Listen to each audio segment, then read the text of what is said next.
I apologize. Of course, I couldn't get it done in the 15 minutes. So here we go. So let me start off with where I left off on that I got with the formula that I got cut off on. So standardized tests love these formulas. So it's important to take a look at which direction the arrow is pointing. And you want to start with the front end and say, okay, so if the arrow is pointing towards the sugar, we're going to start with carbon dioxide and water. And I always ask myself, so what kinds of organisms use carbon dioxide, bring carbon dioxide into their body, bring water in, and use energy? And I would say, oh, that would be plants. Plants do that. Okay, so what process do plants use? Plants use photosynthesis.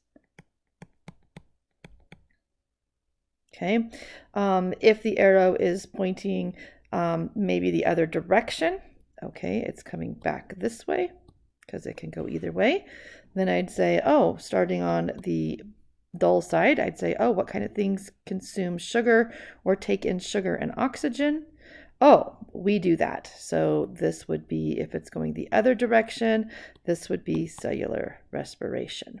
Okay, so paying attention to which direction the arrows are, that didn't happen. Paying attention to which direction the arrows are pointing is super important. Okay, so now what we're going to do is we're going to tie this kind of all together. We have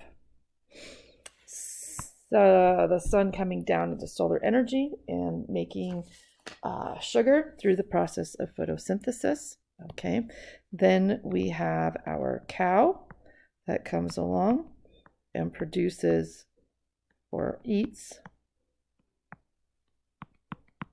okay, this sugar, and we are going to transform that sugar.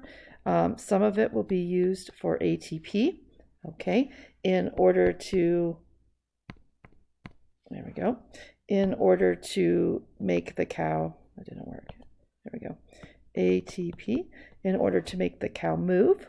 Some of it is going to be stored in the muscles so that it can be used to build tissue. And some of it, and actually quite a little bit, is going to be lost as heat. Okay. All right. So not all of the energy that the cow is going to eat is going to be usable. Okay, every time we break those bonds in the sugar and we start rearranging things, part of the energy that is released goes into ATP, but some of that is the heat that comes out that gives you your body temperature, and that goes out into the atmosphere and is lost. Okay, then Farmer Brown comes along, okay, and Farmer Brown is going to eat the cow. Yummy steak. All right. And when Farmer Brown takes and eats the cow, he is going to eat that stored material, and he is going to also produce some ATP, and a lot of it, though, is going to go out as heat.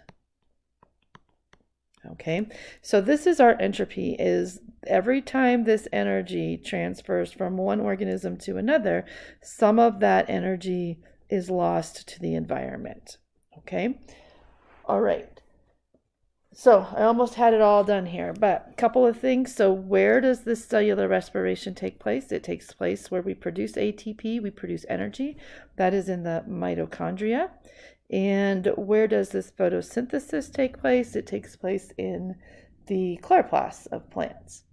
Okay, so only a couple extra minutes here, and just make sure that you review this information, and there is a worksheet that will help you to kind of use this information in questions. You are going to fill the questions out, use your notes. You also can use the textbook. I will leave a note as to what pages, and please note that the book goes into quite a bit more detail on these dreaded arrows that you do not need to know and understand at this point in time. And so just make sure that you understand the overview of cellular respiration and photosynthesis, at least understand the formulas, because those will be on the test tomorrow. This worksheet that you will be doing is due at the time of the test. So happy working, and I'll see you all tomorrow.